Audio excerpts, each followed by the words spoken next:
તો જો ભાઈ કરણી સેનાના અધ્યક્ષ રાજ શેખાવતની પણ કરી અટકાયત।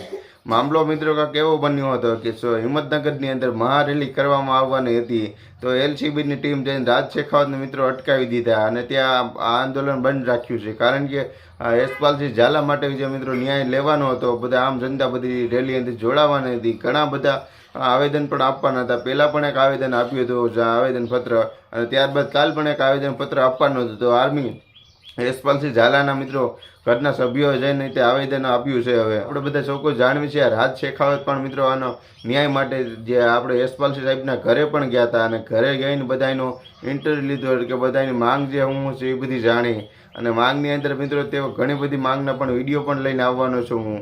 અને મિત્રો રાજ શેખાવતની અટકાયત કરી છે, કારણ કે આ રાજ શેખાવત ઉતરાશે તો મિત્રો ન્યાય તો મળશે જ, પણ વહેલા મોડો આનો ન્યાય મળશે મિત્રો। શું થશે મિત્રો ખબર નથી, કારણ કે અત્યારે એટલો બધો ભ્રષ્ટાચાર છે ને મિત્રો। જ્યાં યશપાલસિંહ ઝાલા સાહેબને પણ મિત્રો હોસ્પિટલમાં લઈ ગયા ને હિંમતનગર અંદર, તો ત્યાં પણ હોસ્પિટલવાળાએ પણ એમ કીધું કે નહીં કાંઈ વાંધો નથી ને થોડું ઘણું સાધારણ છે એવું બધું કીધું।